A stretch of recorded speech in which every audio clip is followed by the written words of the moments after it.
नमस्कार दोस्तों, मैं गोविंद कुमार अपने चैनल जीडी एजुकेशन पर आपका हार्दिक स्वागत और अभिनंदन करता हूं।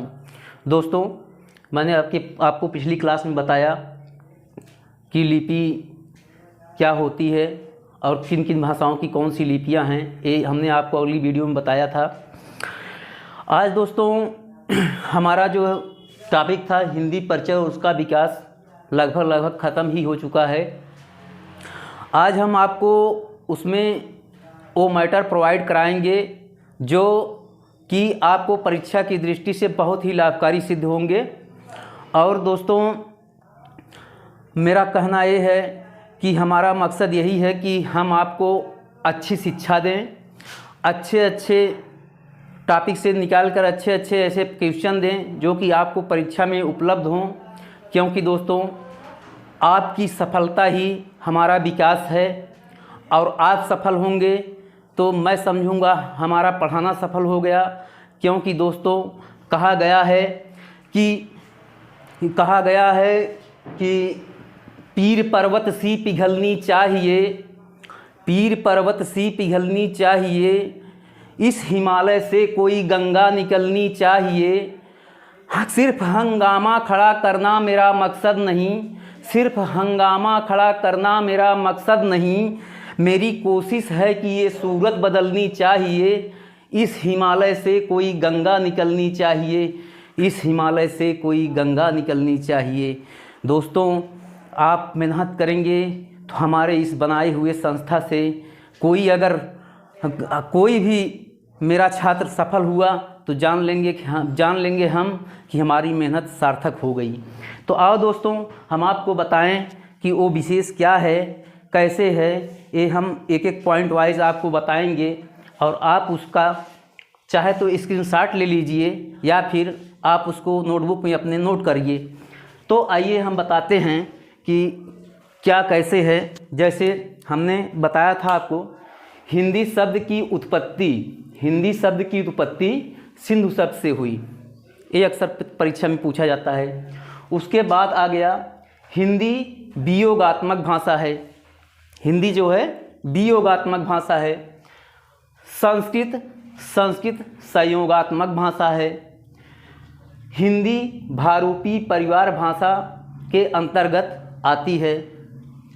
भारत में भारूपी भाषा परिवार सबसे ज़्यादा बोली जाने वाली भाषा है, क्योंकि यह 73% बोली जाती है, बाकी सब उसके नीचे बोले जाते हैं। उसके बाद हिंदी की जननी। दोस्तों, ये चीज़ मैंने आपको नहीं बताया था पढ़ाते वक्त कि हिंदी की जननी क्या होती है। सिर्फ हमने यही बताया था कि हिंदी की आदि जननी। तो आज हम इसमें बता देंगे कि हिंदी की जननी अपभ्रंश है, हिंदी की जननी अपभ्रंश है और हिंदी की आदि जननी संस्कृत है। और पाली की पूर्ववर्ती, जैसे हम लिखते हैं ना, संस्कृत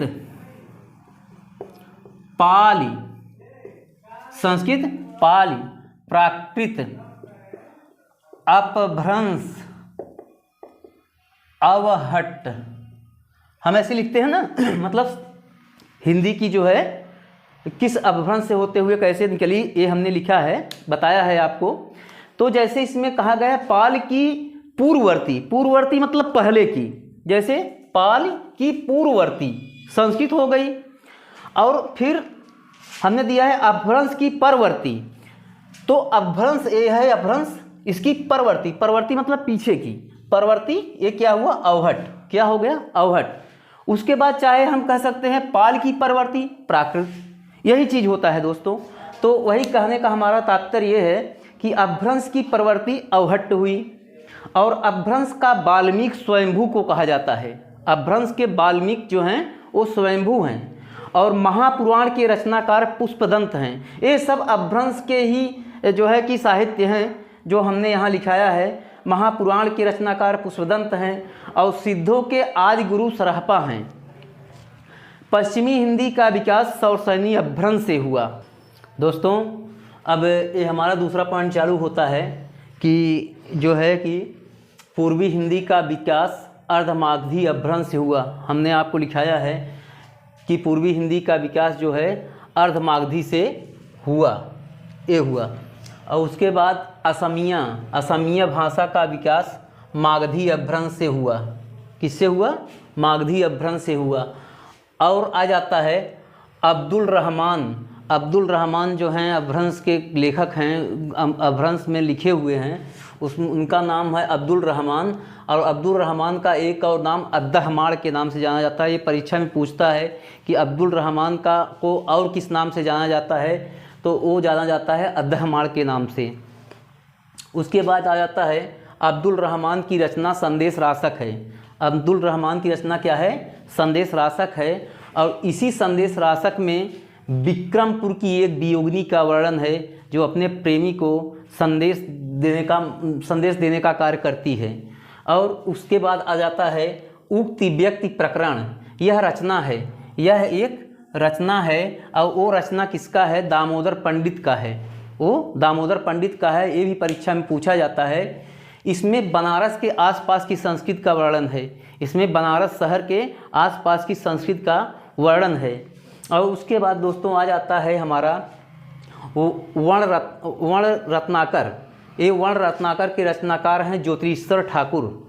वर्ण रत्नाकर के रचनाकार कौन हैं? ज्योतिरीश्वर ठाकुर। और यह एक व्याकरण ग्रंथ है। इसमें व्याकरण संबंधित बातें लिखी गई हैं।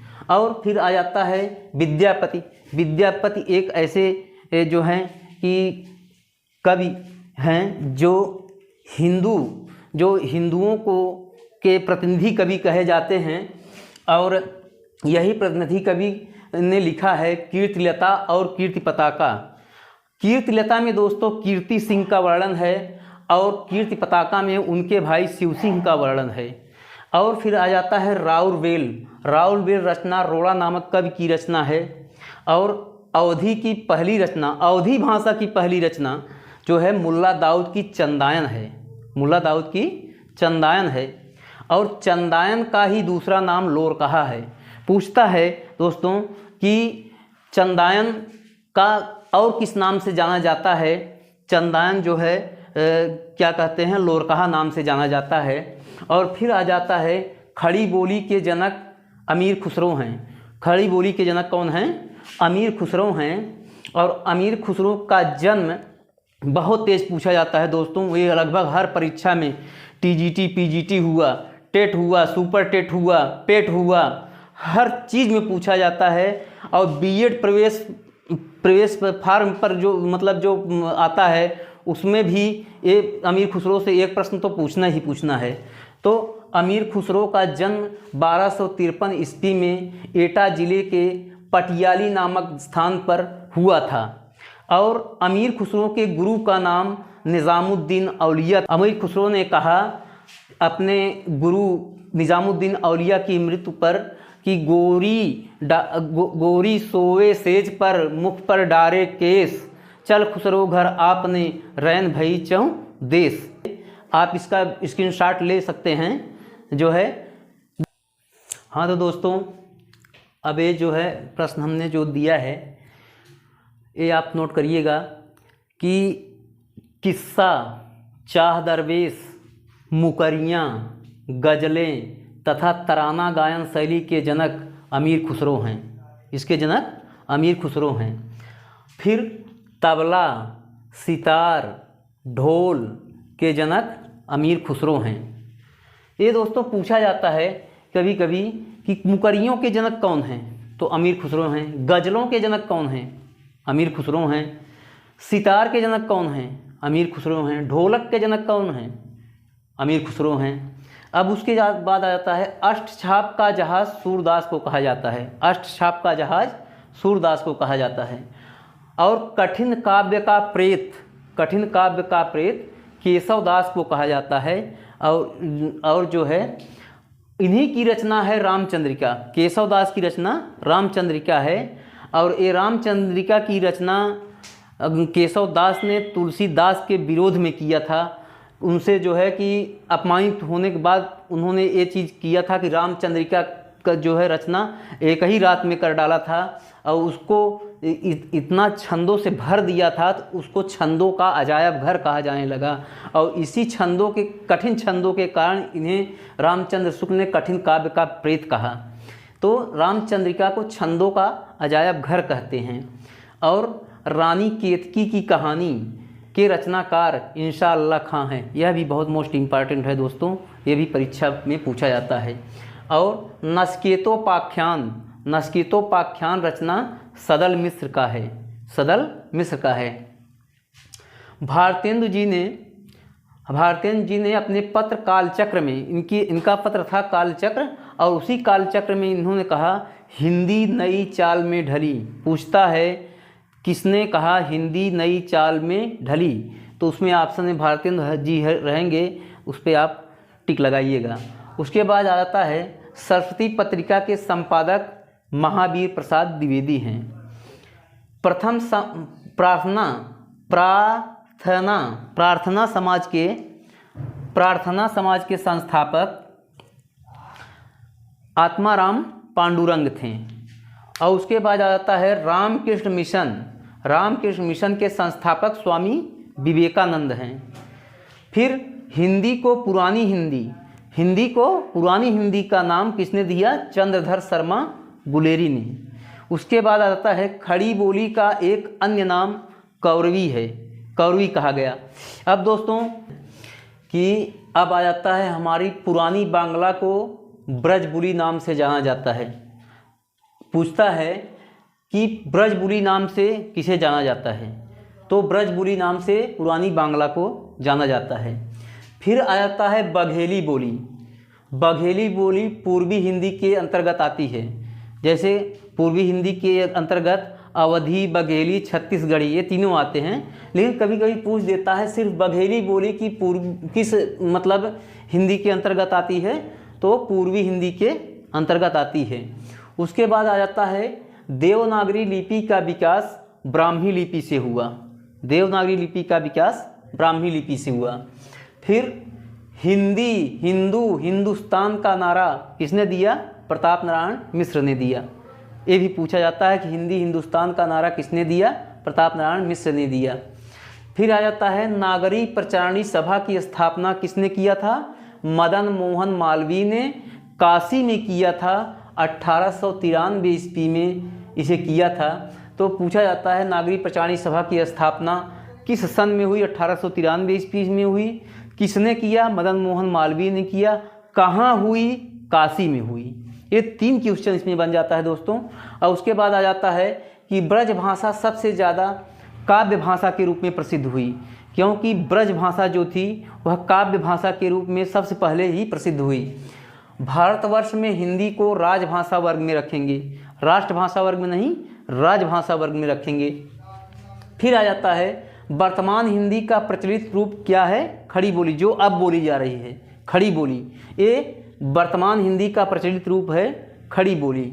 और फिर आता है राजभाषा हिंदी, जो है अनुच्छेद, संविधान के अनुच्छेद 343 से 351 के बीच और भाग 17 अनुसूची 8 में रखा गया है।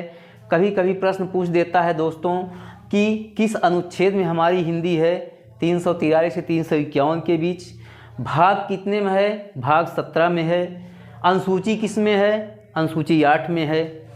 फिर आ जाता है जब राज्य का जो है कि भाषाई आधार पर भारतीय राज्यों की पुनः संरचना, भाषाई के आधार पर भारतीय राज्यों की पुनः संरचना किस सन में हुई? 1956 ईस्वी में की गई। और उसमें सर्वप्रथम किस राज्य का गठन हुआ? आंध्र प्रदेश का गठन हुआ। भाषाई के आधार पर सर्वप्रथम आंध्र प्रदेश का गठन हुआ। ये मोस्ट इम्पॉर्टेंट है दोस्तों, ये अक्सर परीक्षा में पूछा जाता है कि भाषाई के आधार पर सर्वप्रथम किस देश का गठन हुआ? आंध्र प्रदेश का गठन हुआ। फिर आ जाता है दोस्तों 14 सितंबर 1949 ईस्वी को हिंदी राजभाषा बनी। यह बहुत मोस्ट इम्पॉर्टेंट है, जितना मोस्ट लगा लो, जितना लगा सको लगा लो, क्योंकि यह हर एक परीक्षा में पूछा जाता है। उसके बाद आ गया दोस्तों हिंदी दिवस कब मनाया जाता है? 14 सितंबर को मनाया जाता है। लेकिन ये 14 सितंबर हिंदी दिवस सिर्फ भारत में मनाया जाता है और विश्व हिंदी दिवस जो है 10 जनवरी को मनाया जाता है। ये हुआ हमारा पूरा। मेरे प्यारे भाई और बहनों, अगर कोई चीज़ छूट भी गई होगी तो उसको आप कमेंट करना, हम उसको ज़रूर बताएंगे। और हमारी जितनी कोशिश है कि जहाँ से भी आपको अच्छे प्रश्न देने के लिए हम लोग जहाँ से कैप्चर करके दे रहे हैं, कि ये कोशिश रहती है कि छूटने न पाए। फिलहाल हमने जो कोशिश की है ये आपके लिए बहुत ही लाभकारी सिद्ध होंगे।